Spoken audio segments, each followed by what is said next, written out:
بسم اللہ الرحمن الرحیم انا نحن نزلنا الذکر وانا لہ لحافظون۔ اللہ تعالیٰ نے قرآن پاک کے اندر ارشاد فرمایا، بے شک ہم نے قرآن پاک کو نازل کیا ہے اور بے شک ہم ہی قرآن پاک کی حفاظت کرنے والے ہیں۔ زیرہ زبراں شدہ مداں شان تیری وچ آئیاں، آما لوکاں خبر نہ کائی خاصا رمضاں پائیاں۔ اگر کوئی بندہ قرآن کا انکار کرے تو ہم اس کو مسلمان نہیں سمجھتے، یہ ہمارا عقیدہ مسلمان ہے۔ بڑی توجہ سے میں نے صرف ایک بات ہی آج کرنی ہے اور بڑی توجہ والی بات ہے، جو بندہ قرآن کا انکار کرے ہم اس کو مسلمان نہیں سمجھتے۔ قرآن کے کسی سپارے کا انکار کرے، قرآن پاک کی کسی صورت کا انکار کریں، قرآن پاک کی کسی آیت کا انکار کریں، قرآن پاک کی آیت چھوڑے زبر زیر پیش کا انکار کریں، قرآن پاک کے کسی جملے کا انکار کر دیں تو ہم اس کو مسلمان نہیں سمجھتے۔ یہ جو قادیانی ہے ان کے ہاں دو نظریے ہیں۔ پہلا نظریہ یہ ہے کہ یہ مکمل ٹوٹل طور پر قرآن پاک کے انکار کرتے ہیں اور یہ سمجھتے ہیں کہ جو مرزے کے اوپر جو خناس نازل ہوتے تھے تو یہ اس کو جو کہتے ہیں کہ یہ قرآن ہے۔ یہ جو مرزا جو اپنی زبان سے بکتا تھا اس کو یہ کہتے ہیں یہ معاذ اللہ حدیث ہے۔ دوسری بات ذرا توجہ سے، جو یہ تھوڑا بہت قرآن مانتے بھی ہیں تو اس کے اوپر ان کی اپنی تفسیر ہے اور اس تفسیر کا نام ہے تفسیر صغیر۔ یہ میرے پاس ہے، میرے سامنے ہے یہ تفسیر صغیر۔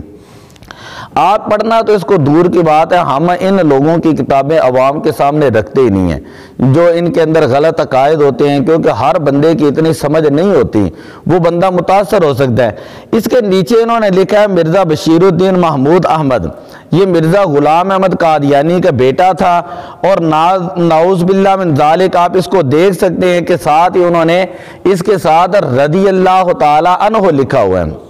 رضی اللہ تعالیٰ عنہ لکھا ہوا ہے۔ یا آپ اس تفسیر کو اگر پڑھیں تو اس کے اندر پتہ چلتا ہے، میں نے کل جمعے کے وقت بھی یہ بات کی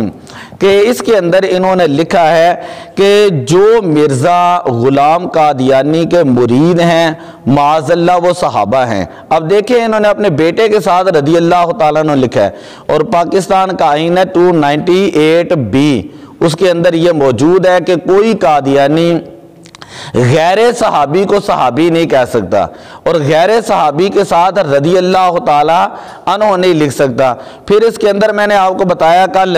کہ انہوں نے یہ کہتے ہیں کہ مرزا معاذ اللہ نقل کفر نباشن، یہ اپنے آپ کو جو ہے وہ نبی کہتا ہے اور اپنی بیوی کو جو ہے امہات المومنین کہتا ہے اور اپنی بیٹی کو حضرت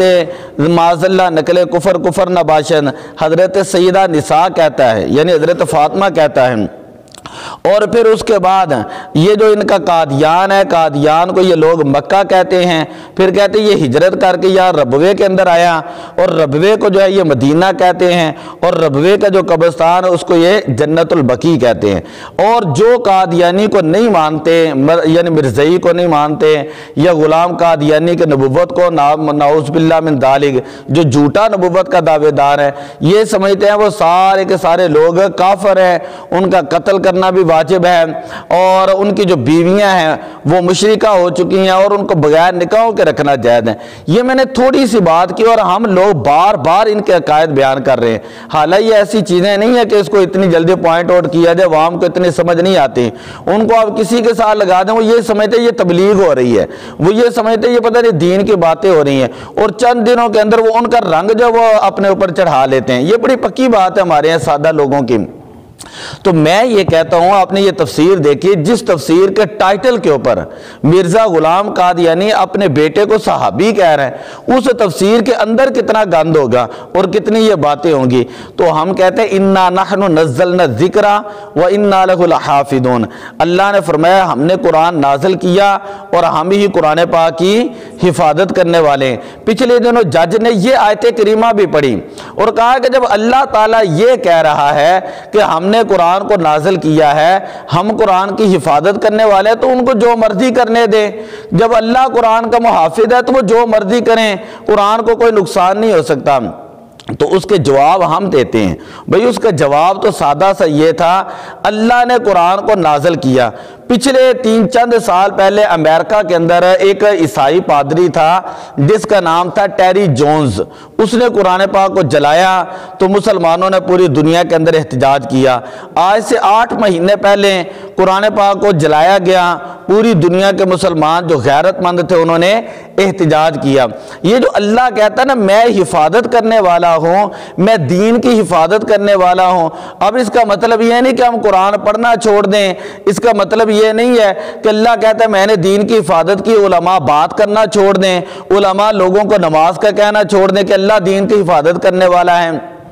علماء لوگوں کو نماز کا کہنا چھوڑ دیں، علماء لوگوں کو جہاد کا کہنا چھوڑ دیں، جس طرح یہ مرزائی کرتے ہیں۔ ان کے دین کے اندر جہاد کا کنسیپٹ ہی ختم ہے، اور برطانیہ نے اس کو لانچ اس لیے کیا تھا کہ یہ جہاد کو ختم کریں اور ترکوں کے خلاف تحریک کے اندر یہ بھرپور طریقے کے ساتھ حصہ لیں، کوئی انڈیا کے برصغیر کے لوگ جو ہیں وہ برطانیہ کے خلاف جہاد کے لیے نہ نکل سکیں۔ تو اب اس کا مطلب یہ نہیں کہ غزہ کے اندر مسلمان مر رہے ہیں تو اللہ اسلام کی حفاظت کرنے والا ہے، مسلمان دے کر ویسے بیٹھے رہے۔ کمزوری ہونا عملی ایک الگ بات ہے، میں ہر بات کے اندر کہتا ہوں عملی اعتبار سے کمزوری ہونا الگ چیز ہوتی ہے۔ بندہ داڑھی شریف نہیں رکھتا یہ عملی کمزوری ہے، نماز نہیں پڑھتا عملی کمزوری ہے، روزہ نہیں رکھتا عملی کمزوری ہے، اور ہمارے اندر اتنے جو وہ گناہ پائے جاتے ہیں یہ ہماری عملی کمزوریاں ہوتی ہیں۔ لیکن ایک چیز کو عقیدہ بنا لینا تو وہ اسلام کے اندر جائز نہیں ہے۔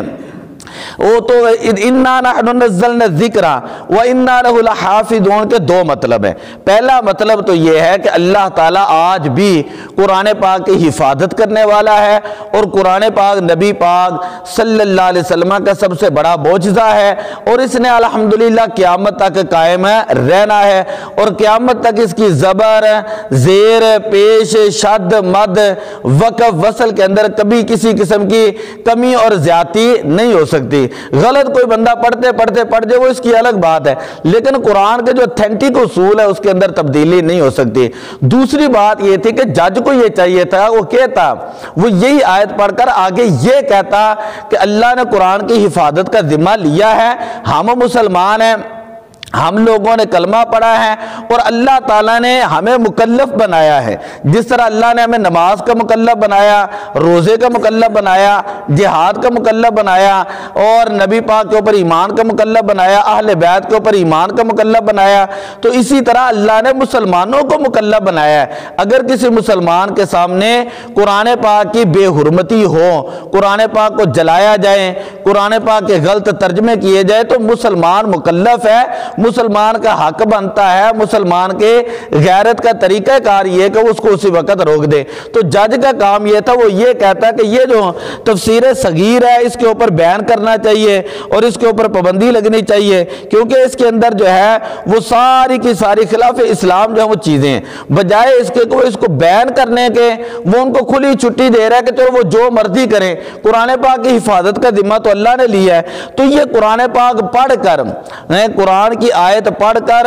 اس کا مفہوم غلط بیان کرنے کی کوشش ہے اور اس کو غلط طریقے سے نافذ کرنے کی کوشش ہے۔ تو اس لیے آج علماء احتجاج کر رہے ہیں کہ واقعی ہی قرآن پاک کا محافظ اللہ ہی ہے،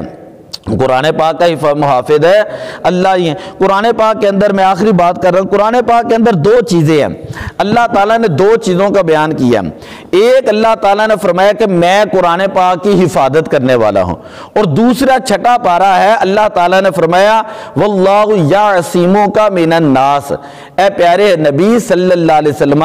اللہ تعالیٰ آپ کی ذات کو لوگوں سے محفوظ فرمائے گا، جو آپ کو قتل کرنا چاہتے ہیں، جو آپ کی ذات کو ختم کرنا چاہتے ہیں، جو آپ کا ذکر ختم کرنا چاہتے ہیں، اللہ تعالیٰ اپنے اوپر لے کر یہ آپ کی ذات کو ان لوگوں سے محفوظ فرمائے گا۔ آپ الحمد سے لے کر والناس کی سین تک پڑھ لیں، ان 2 آیتوں کے علاوہ آپ کو پورے قرآن پاک کے اندر ایک لفظ بھی نہیں ملے گا کہ اللہ تعالیٰ نے کسی اور چیز کی حفاظت کی قسم اٹھائی ہوں۔ یا کسی اور چیز کی حفاظت کی ذمہ داری اپنے اوپر لی ہو، یا اللہ نے قرآن کی حفاظت کی ذمہ داری لی ہے تو یا اللہ تعالیٰ نے نبی پاک کی حفاظت کی ذمہ داری لی ہے۔ اب اگر کوئی بندہ نبی پاک صلی اللہ علیہ وسلم کی توہین کریں اور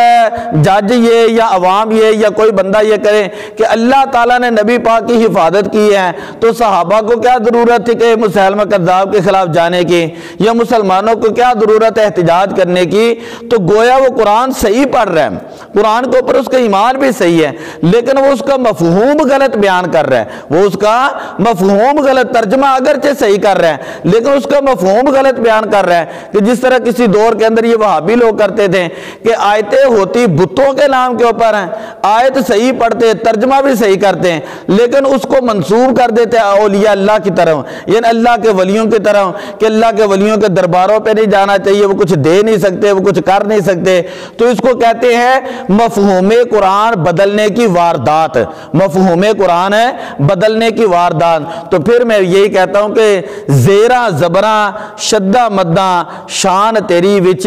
آئیاں، عامہ لوکاں رمز نہ کائیں، خاصا رمزہ پائیاں۔ دعا اللہ تعالیٰ عمل کی توفیق عطا فرمائے۔